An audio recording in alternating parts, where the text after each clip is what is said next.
नमस्कार दोस्तों, मैं आशुतोष और आप देख रहे हैं पॉलिटिक्स तक।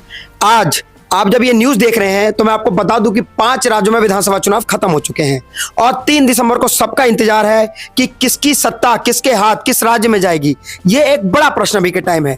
आज तक 30 तारीख तक तेलंगाना में चुनाव होना था, जिसको लेकर के इलेक्शन कमीशन ने ओपिनियन पोल लेने से रोका हुआ था कि 5 राज्यों में किसकी सरकार बनेगी और 5 राज्यों की सरकार जो बनेगी, उलटफेर होगा, उसका 2024 के लोकसभा चुनाव में क्या प्रभाव पड़ेगा। हम अभी सीपी शर्मा के साथ बैठे हुए हैं और आखिर जानते हैं कि क्या मुद्दे रहने वाले हैं। सर, सबसे बड़ा क्वेश्चन, 5 राज्यों में विधानसभा चुनाव हुए हैं, क्या लगता है किस राज्य में किसकी सरकार बनने जा रही है? देखिए, हम भारतीय जनता पार्टी और संघ से रिलेशन रखते हैं। हमारी सरकार निश्चित तौर पे 5 प्रदेशों में बनेगी। हम लोगों की मेहनत रंग लाएगी। हम लोगों ने जमीनी स्तर पे मेहनत की है। हमारे मोदी जी ने पूरा विकास विकास विकास का नारा हमारा, और हम लोग विकास और विशाल विकास की ओर अग्रसर हैं। और हमने सभी प्रदेशों में अपनी नीतियों के माध्यम से, देश के इकोनॉमिकल सिस्टम के माध्यम से हर जगह विकास, रोजगार, स्वच्छता, हर इस नीति के कारण हम लोग जीतेंगे। देश में ही नहीं, विदेशों में भी हमारे प्रधानमंत्री जी मोदी जी के चर्चे हैं। अगर जैसे हम लोग आज एक्सपोर्टर हैं तो हमारे विदेशों में हम अपने प्रोडक्ट को लेके जाते हैं तो उसकी वैल्यू है। आज हिंदुस्तान को लोग मानते हैं, पूछते हैं कि इंडिया से आए हैं, तो वो नतमस्तक होते हैं। तो हमें गर्व है होना चाहिए हमारे मोदी जी पे, जो हमारे लिए एक तरीके से पूरा देश के विकास के लिए अग्रसर हैं। तो हमें पूरा विश्वास है 5 राज्यों में हमारी सरकार बनेगी और हम बहुमत से आएंगे। एक बड़ा प्रश्न है, आपने यहाँ पे बोला कि विदेशों में भी हमारा डंका बज रहा है, लेकिन अभी आपने टनल वाला केस देखा। टनल में मजदूर फंसे हुए थे, सारे इंजीनियरों को बाहर से बुलाया गया, हमारे देश के इंजीनियरों को वहाँ पे यूज नहीं किया गया। तो इसके लिए आप बोलेंगे, यहाँ पे एक तरफ तो जहाँ सब भाजपा वाले बोल रहे हैं कि भैया देश विदेश में डंका बज रहा है, लेकिन देश में फिर बाहर से इंजीनियर बुलाए जाते हैं। देखिए, हमारे देश में पहली बार आप अगर बाहर से बुलाए गए तो आप ये भी समझिए, जो आज तक पिछले 70 वर्षों में नहीं हो रहा था, वो हमारे मोदी सरकार ने, बीजेपी सरकार ने, जो कई किलोमीटर का सफर था वो 15 मिनट या 5 मिनट में पूरा होने जा रहा है। ये एक अपने आप में मील का पत्थर साबित होने जा रहा है। इतनी सारी ट्रेनें चल रही हैं जो सुपर फास्ट ट्रेनें हैं। ये एक मैकेनिज्म है, मैकेनिज्म और नेचर के आगे जो मिक्स, अगर कोई आपदा आती है तो उसमें ऐसा नहीं है कि कोई हमारा दोष है या मशीनरी का दोष है, तो वो होते ही हैं, एक्सीडेंट्स होते हैं, यहाँ नहीं अमेरिका में भी होते हैं वो। लेकिन हमने उन्हें सही समय पे उनको ऊर्जा दी, उनको ऑक्सीजन दी, उनको भोजन दिया, उनका ध्यान रखा। इवन 41 लोगों के बाहर आने पे प्रधानमंत्री जी ने सीधे उनसे इंटरेक्शन करी। इससे ज्यादा भावनात्मक और कौन हो सकता है? अच्छा, एक और प्रश्न है भाजपा को लेकर के कि जहां लाल कृष्ण आडवाणी जी को एज को लेकर के उनको हटा दिया गया था प्रधानमंत्री के उम्मीदवार से, उसके बाद मोदी जी आए। अब मोदी जी का भी एज लिमिट जो है कंप्लीट होने वाला है भाजपा के संविधान के हिसाब से, जो भाजपा अपने पार्टी का संविधान चलाती है। क्या लगता है कि मोदी जी हटेंगे या भाजपा के कानूनों में बदलाव किया जाएगा? देखिए जी, ये शब्द ही ठीक नहीं है, मोदी जी हटेंगे या नहीं हटेंगे। लेकिन हमारा देश चाहता है कि मोदी जी रहें। उनकी भावनाओं का आदर करते हुए 140 करोड़ के लोगों की भावनाएं हैं कि मोदी जी हमारे रहने चाहिए। और मोदी जी की एज का फैक्टर नहीं है। हमें तो लगता ही नहीं है वो 75 वर्ष के हैं, 70 वर्ष के हैं। हमें तो आज भी वो 60 के लगते हैं, क्योंकि उनको हमारी देवी माँ शक्ति देती है। उनके अंदर जो आज भी शक्ति है वो किसी 19 साल के जवान के अंदर भी हम नहीं देखते हैं।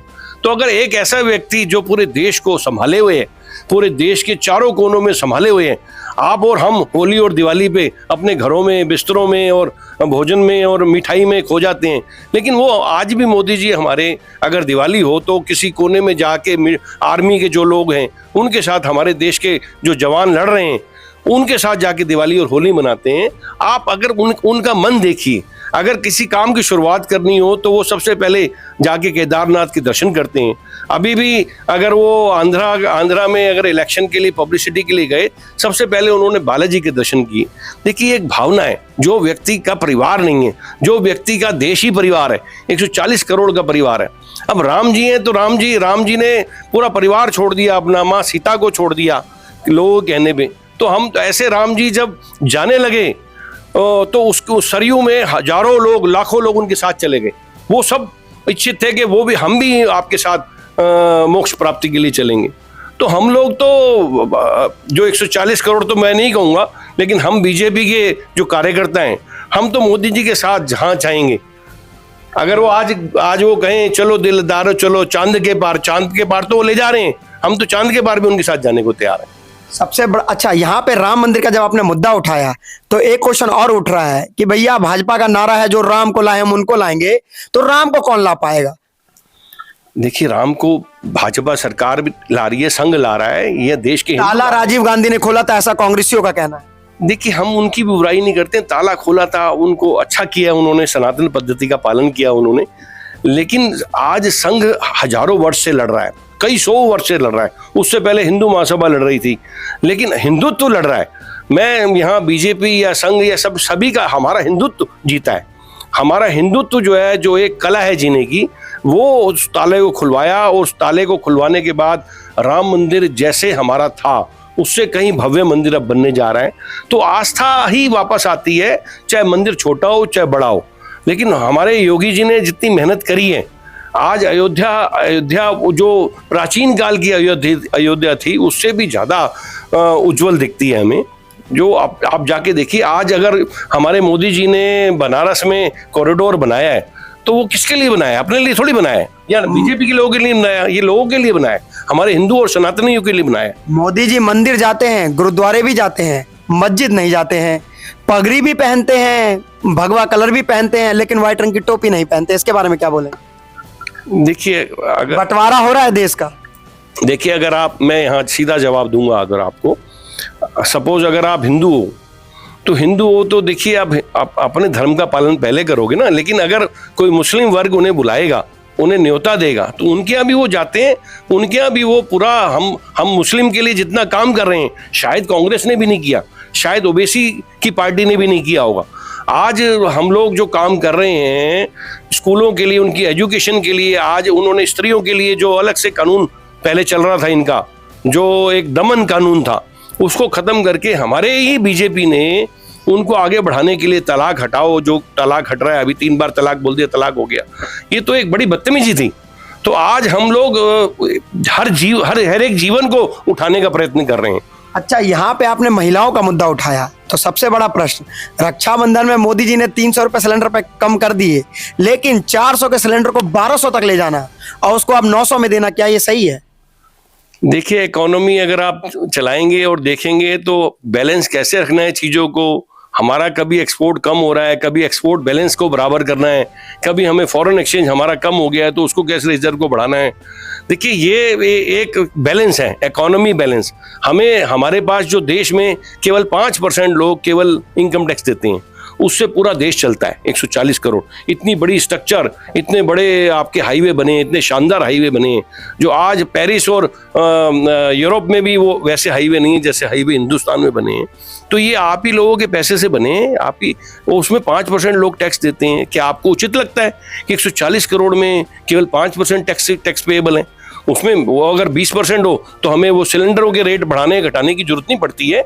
ये देखिए, हमें केवल सरकार को, मैं फाइनेंस मिनिस्टर तो नहीं हूँ, लेकिन फाइनेंस मिनिस्टर का एक सिस्टम बना हुआ है, उनका एक पैनल बना हुआ है, वो एक देखता है कि हमें कितना पैसा चाहिए, हमारे पास कितना रिजर्व है, कितना और पैसा चाहिए, वो कैलकुलेशन होती है। उसके लिए अथॉरिटी बनी हुई है। ऐसा नहीं है सरकार गैस एजेंसी चला रही है, हम लोग तो सब्सिडी देते हैं और बढ़ाते और घटाते हैं। लास्ट प्रश्न, इंडिया गठबंधन बना है, क्या लगता है 2024 में इंडिया गठबंधन कुछ मोदी सरकार का कर पाएगा या ये ऐसे ही फेल हो जाएगा? देखिए, हम तो चाहते हैं कि सशक्त विपक्ष हो। हम लोग अपने आप में सक्षम हैं। बीजेपी का मतलब एक अच्छा एक स्तंभ है। सशक्त विपक्ष होगा तो हमें खुशी मिलेगी। इंडिया गठबंधन कामयाब हो, हमारी ऐसे प्रभु से कामना है। हमें कोई डर नहीं है, क्योंकि हमारा जो जनादेश है, हमारे जो लोग हैं, हमारे जो वोटर हैं, वो इधर उधर नहीं भागते हैं। 2024 में कौन आ रहा है? मोदी जी। दोस्तों, यहाँ पे आपने सुना कि क्या मुद्दे रहे हैं और उस मुद्दों को कैसे टैकल किया जाएगा, क्योंकि मुद्दे बड़े हैं। महंगाई भी एक मुद्दा है, लेकिन महंगाई शायद इकोनॉमी के हिसाब से है। बेरोजगारी भी एक मुद्दा है, लेकिन शायद बेरोजगारी भी उसके लिए है जो घर में बैठे हुए हैं। जो भी मुद्दे हैं आपको भी पता है। मैंने अभी सीपी शर्मा जी से बात की, उन्होंने भी अपनी बात रखी। मैं आशुतोष, आप देख रहे थे पॉलिटिक्स तक। जय हिंद, जय भारत।